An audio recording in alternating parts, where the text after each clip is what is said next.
Kalian tahu nggak sih, di balik keindahan Pulau Bali, ternyata salah satu desa di Bali menyebabkan polusi suara yang tidak baik bagi lingkungan loh. Nah, sebelum itu, kita cari tahu dulu yuk, apa sih polusi suara itu? Polusi suara merupakan kondisi di mana lingkungan terganggu oleh suara berlebihan yang tidak diinginkan. Dikatakan polusi suara ketika sudah mencapai ambang batas intensitas bunyi sekitar 70 desibel. Nah, penyebabnya yaitu suara-suara yang bervolume tinggi di daerah sekitarnya menyebabkan bising dan tidak menyenangkan. Hal itu juga disebabkan oleh suara-suara lalu lintas, konstruksi, industri, dan lain-lainnya.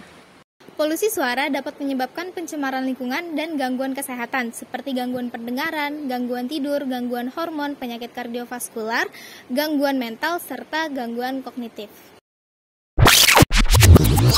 Suara yang diduga berasal dari kawasan bar dan kafe areal Canggu cukup keras hingga menggetarkan jendela rumah warga kembali terjadi. Polusi kebisingan yang terjadi di daerah Canggu, Kabupaten Badung, Bali. Kawasan Canggu di Pulau Dewata, Bali belakangan menjadi perbincangan usai muncul keluhan mengenai kebisingan dari kegiatan hiburan di kawasan tersebut. Satpol PP Provinsi Bali menindak polusi suara di Canggu. Diduga berasal dari kawasan bar dan kafe hingga berdampak ke pemukiman warga. Kepala Satpol PP Provinsi Bali, Dewo Nyoman Rai Darmadi, melakukan pertemuan dengan para pengusaha di daerah Canggu, tokoh masyarakat, serta dinas terkait untuk melakukan penerapan aturan bagi pelaku usaha hiburan malam. Kita harus tentukan batas desibel suara. Sesuai dengan Pergub 16 tahun 2016, di sana diatur desibel suara untuk di outdoor, kegiatan outdoor itu 70 desibel. Ya, terus yang diatur lagi adalah batasan waktu berkegiatan di outdoor. Dan kita sepakati adalah sampai 01. Oke, pertama kan polusi ya. Polusi itu kan semacam eksternalitas gitu ya. Jadi sesuatu yang dampak yang diterima oleh pihak ketiga gitu ya. Dan biasanya memang eksternalitas negatif. Jadi polusi suara kalau menurut saya itu memang suara atau bunyi yang terdengarnya sudah tidak bisa ditolerir lagi seperti itu. Seperti yang saya baca juga, yang saya ketahui, jadi kan suara itu kan indikatornya desibel gitu ya. Jadi kemampuan suara yang masih bisa didengar itu sekitar 50 sampai 70 desibel. Artinya kalau sudah di atas itu, nah itu biasanya sangat mengganggu gitu ya. Sangat mengganggu indera pendengaran.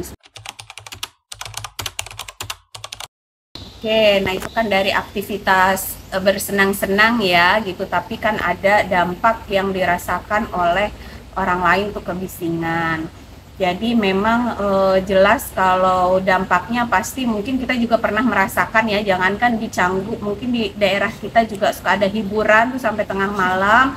Nah itu kan menyebabkan tidak bisa tidur. Nah tidak bisa tidur itu kan, atau tidur yang tidak nyenyak itu kan pasti mengganggu proses biologis manusia juga. Jadi dia besoknya misalnya jadi mudah lelah, kemudian stres, akhirnya menjadi tidak produktif. Nah itu kan juga dampak kepada kesehatan manusia. Nah sebetulnya selain manusia nih, apalagi kita orang anak ESL gitu ya, harus paham juga bahwa ternyata polusi suara atau kebisingan itu juga berdampak terhadap aktivitas hewan-hewan gitu ya.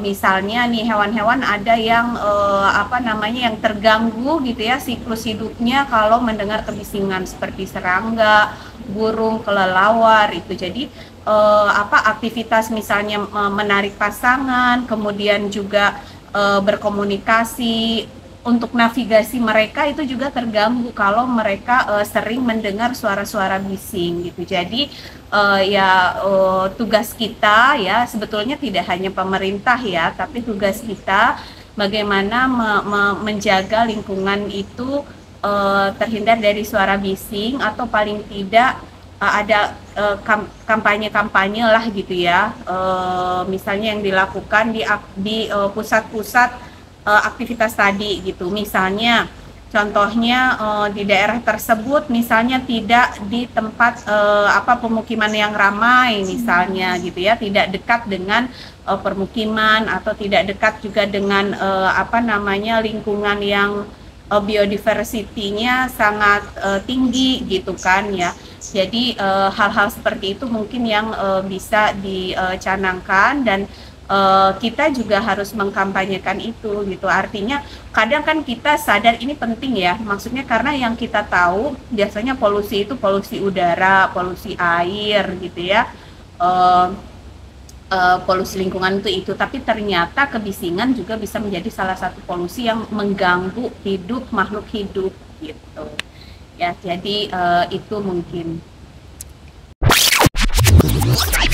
Tindakan mengatasi polusi suara dapat dilakukan dengan hal-hal yang sederhana seperti mengurangi volume di kafe, di rumah, ataupun memasang alat peredam suara di rumah kita sendiri.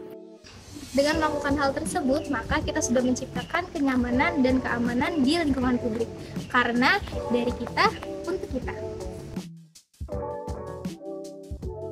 Selain itu, kita bisa mengedukasi para pengunjung kafe untuk berbicara tidak terlalu keras dan juga memutar volume yang terlalu tinggi. Dan hal ini tentu saja diberikan dengan alasan yang kuat. Hal itu agar berjalan sesuai dengan harapan masyarakat karena bisa menerapkan ketertiban di Desa Canggu, Bali. Selain itu bisa juga diberikan penegakan aturan untuk membatasi para pengunjung dengan batas waktu yang telah ditentukan oleh pihak keamanan ataupun pemilik kafe tersebut. Yuk, cintai lingkungan dengan mengurangi polusi suara.